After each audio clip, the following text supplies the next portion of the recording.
मैं doctor Mahendra Singh Chaudhary, associate professor, government arts college Sikar. Corona महामारी के दौरान महाविद्यालय के विद्यार्थियों को घर बैठे अध्ययन सामग्री पहुंचाने के इस क्रम में आज का ये वीडियो अमेरिका के स्वतंत्रता संग्राम की पृष्ठभूमि से संबंधित है कि किस तरह से एक देश यात्रा करता हुआ गुलामी की यात्रा से निकल करके और इतना महान बना, उसके पीछे कौन सी ऐतिहासिक घटना है। तो हम आज बात करेंगे अमेरिकी स्वतंत्रता संग्राम के कुछ पृष्ठभूमि, उसकी भूमिका, किस तरह से वहाँ पर जाके खोज होने के बाद में अमेरिका में ब्रिटिश बस्तियाँ बसीं, उनकी शासन व्यवस्था किस तरह की थी और उस नीति में क्या बदलाव आया, बदलाव के पीछे क्या कारण थे और उन बदलावों को इनके द्वारा बसाई हुई बस्तियों ने कैसे स्वीकार नहीं किया और फिर किस तरह से ये स्वतंत्रता संग्राम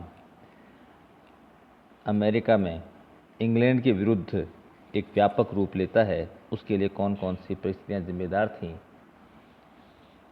इसके संदर्भ में हम कुछ प्रारंभिक परिचयात्मक चर्चा करेंगे। जैसा कि हमें पता है, अभी पिछले कुछ वर्षों तक विश्व दो प्रमुख गुटों में बंटा हुआ था।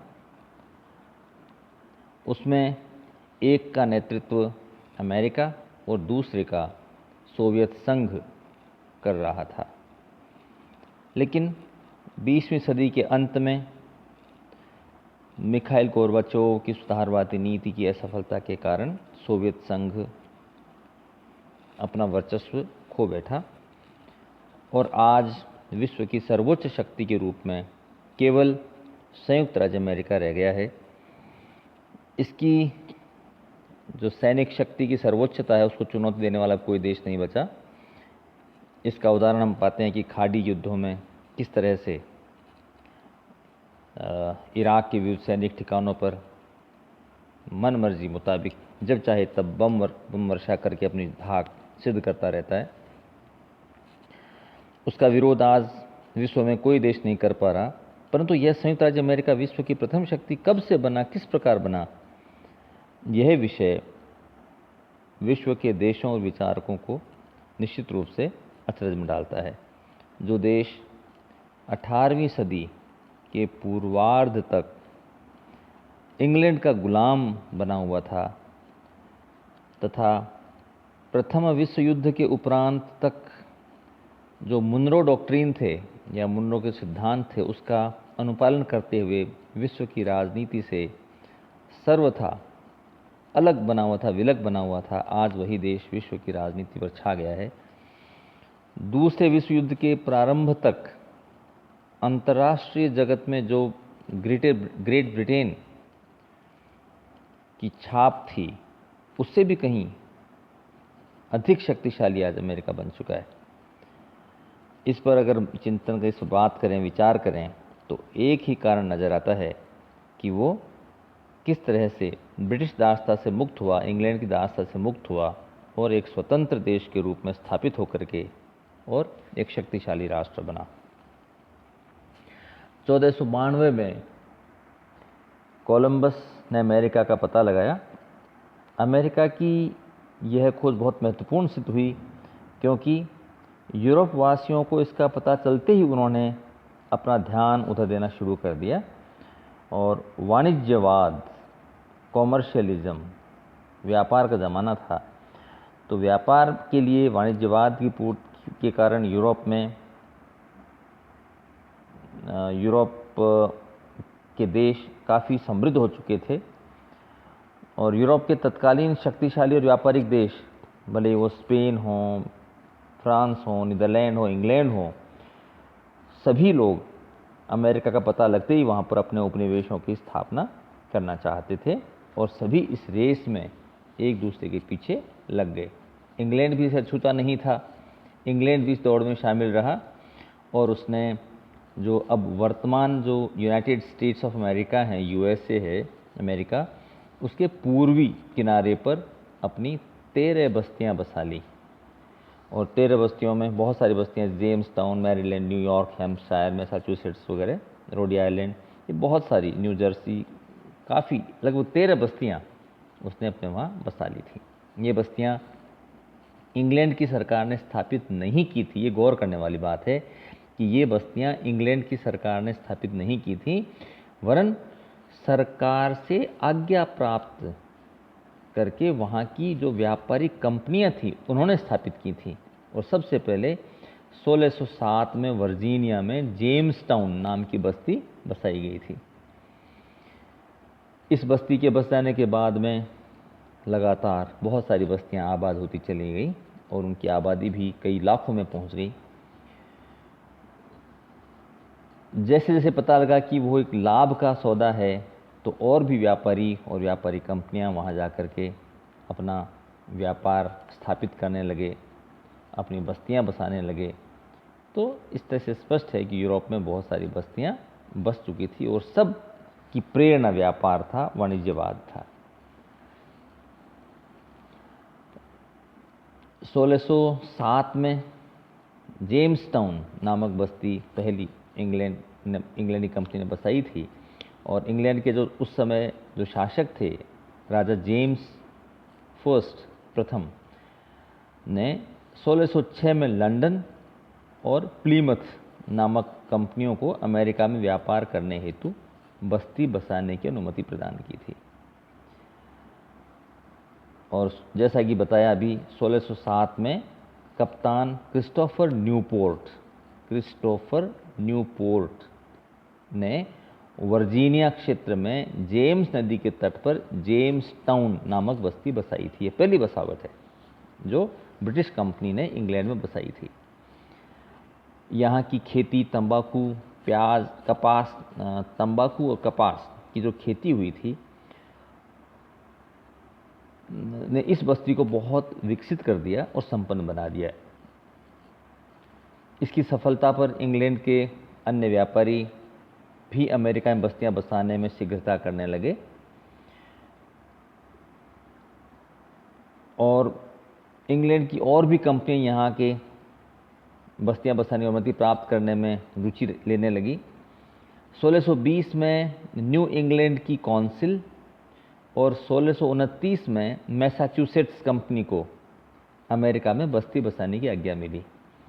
इस प्रकार ये महत्वपूर्ण बात है कि इस तरह से ब्रिटेन की बहुत सारी इन व्यापारिक कंपनियों को इस नए देश में व्यापारिक प्रतिष्ठान स्थापित करने की वहाँ के उस समय शासक थे जेम्स प्रथम, उन्होंने उसी प्रकार अनुमति मिलती रही जिस तरह से 31 दिसंबर 1600 ईस्वी को इंग्लैंड की रानी एलिजाबेथ प्रथम ने भारत में व्यापार करने के लिए ईस्ट इंडिया कंपनी को अनुमति दी थी। तो ये व्यापारिक कंपनियां थी, जैसा ईस्ट इंडिया कंपनी भारत में व्यापार करने के लिए आई थी, वैसे ही ये कंपनियां भी वहां जाकर के बसने लगी। परिणाम यह हुआ कि अमेरिका के पूर्वी हिस्से में इंग्लैंड की बस्तियां फटाफट जल्दी बस गईं और जैसा कि बताया, लगभग वहां पर 13 बस्तियां आबाद हो चुकी थीं। अमेरिका में जब इंग्लैंड की ये बस्तियां बस रही थी तो इंग्लैंड की सरकार ने इनके प्रशासन की ओर कोई ध्यान नहीं दिया, क्योंकि इंग्लैंड की संसद उस समय दूसरे कार्यों में व्यस्त थी और यही कारण था कि इंग्लैंड की बस्तियां अन्य देशों की बस्तियों से अधिक स्वतंत्र थीं।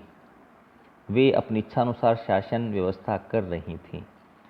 बस्तियों के लोगों ने इंग्लैंड की सरकार के अनुरूप ही अपने सरकारें बना ली थीं। उन बस्तियों में इंग्लैंड के राजा द्वारा एक गवर्नर नियुक्त होता था। गवर्नर की इन बस्तियों में वही स्थिति होती थी जो इंग्लैंड की संसद में वहाँ के राजा की होती थी। इन बस्तियों की व्यवस्थापिकाओं को अधिकार प्राप्त था कि वे गवर्नर द्वारा प्रस्तुत आर्थिक प्रस्तावों पर कटौती कर सकें और कुछ रियायतें देने को बाध्य कर सकें। इन बस्तियों में जमकर बसने वाले इंग्लैंड निवासी ही थे। काफ़ी इंग्लैंड निवासी यहाँ के बस चुके थे। वे अपनी इंग्लैंड की शासन व्यवस्था से परिचित थे और उसके अभ्यस्त हो चुके थे। ये बहुत गौर करने वाली बात है कि वो इंग्लैंड की शासन व्यवस्था को जानते थे और उसके आदी हो चुके थे। अतः इंग्लैंड के प्रशासन के अनुरूप ही वे अपने यहाँ स्वायत्त शासन की स्थापना चाहते थे।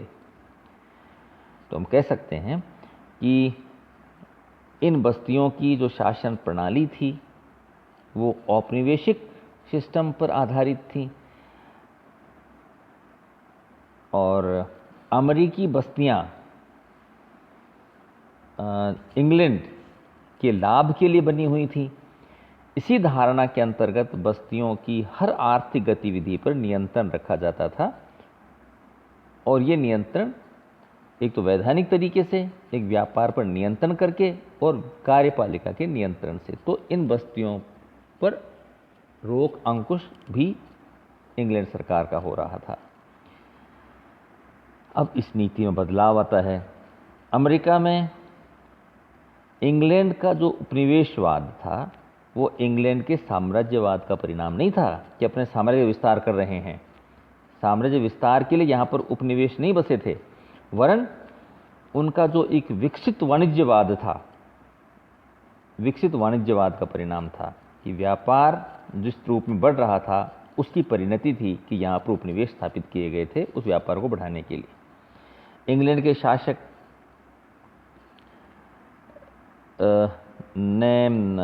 जेम्स जो थे, जेम्स प्रथम ने वर्जीनिया कंपनी को प्रथम यह आदेश दिया था कि वो जेम्स टाउन में कंपनी की स्थापना करके यह पता लगाए कि वहाँ व्यापारिक प्रतिष्ठान स्थापित करने से लाभ होता है या नहीं होता है, और अगर होता है तो कितना होता है।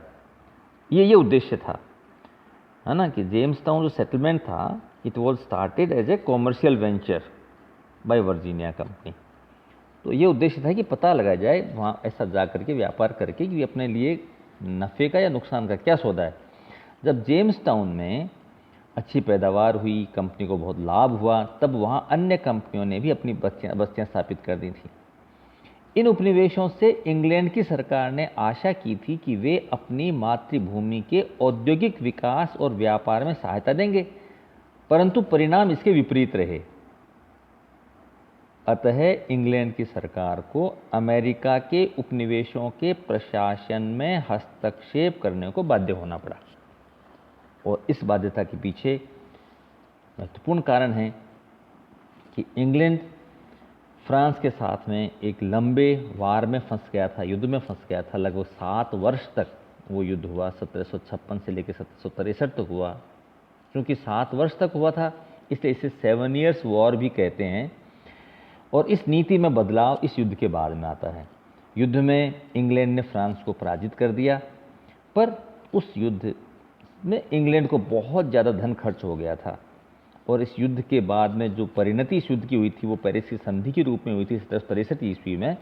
और इस संधि के संपन्न होते ही इंग्लैंड की सरकार ने अमेरिकी उपनिवेशों के प्रति अब तक चली आ रही अपनी जो उदारता की नीति थी उसमें परिवर्तन कर दिया। इंग्लैंड की सरकार का उपनिवेशों के प्रशासन में हस्तक्षेप भी बढ़ गया और उदार नीति के स्थान पर अब कठोर नीति अपनानी उसने प्रारंभ कर दी थी। इस संधि के बाद जो पेरिस की संधि हुई थी सप्तवर्ष युद्ध के बाद में फ्रांस के साथ में इंग्लैंड की, तो इसके बाद इंग्लैंड की सरकार को बाध्य होकर अमेरिकन कंपनियों पर, अमेरिकी बस्तियों पर, जो यहाँ की जो कंपनियाँ जो वहाँ काम कर रही थी, तो इन बस्तियों के ऊपर आर्थिक नियंत्रण लगाने पड़े, क्योंकि इस युद्ध की वजह से इंग्लैंड की आर्थिक स्थिति बहुत ही खराब हो गई थी। इंग्लैंड की सरकार ने बस्तियों के संबंध में अलग अलग अधिनियम और कानून बनाने शुरू कर दिए थे। उपनिवेशों के निवासियों ने उन अधिनियमों का कड़ा विरोध करना आरंभ कर दिया, क्योंकि जैसा कि अभी बताया था कि यहाँ की बस्तियों में रहने वाले लोग इंग्लैंड के निवासी थे, वहाँ से आकर यहाँ बसे थे, व्यापार कर रहे थे, उनके आर्थिक हित अमेरिका से जुड़े हुए थे। वे इंग्लैंड की शासन व्यवस्था से परिचित थे, उस शासन व्यवस्था के जहाँ डेमोक्रेसी है, अधिकार प्राप्त हैं, उनके अभ्यस्त हो चुके थे। अतः उन्होंने इन जो इस पर अधिनियम जो इनके ऊपर पारित किए गए थे उनका कड़ा विरोध शुरू कर दिया। उन्होंने अपना विरोध भी काफ़ी उग्र कर दिया था और विरोध करते करते उन्होंने अमेरिकी उपनिवेशों की स्वतंत्रता की घोषणा कर दी और स्वतंत्रता प्राप्ति के लिए एक लंबे संघर्ष की शुरुआत हो गई, जिसे हम अमेरिकी स्वतंत्रता संग्राम के नाम से जानते हैं। अमेरिकी स्वतंत्रता संग्राम के बहुत सारे अन्य कारण रहे हैं कि उपनिवेशवासी हैं, उनका चरित्र कैसा था, इंग्लैंड की शासन व्यवस्था ने क्या बदलाव किए, यहाँ पर इनके कौन कौन से नेतृत्व, किस किसने नेतृत्व दिया, और कोई इंग्लैंड का यूरोप के देशों के साथ क्या संबंध थे, उसका यहाँ क्या प्रभाव पड़ा। तो कई सारे कारण हैं जिनकी वजह से ये संघर्ष होता है। इन कारणों की चर्चा हम अगले वीडियो में करेंगे। धन्यवाद।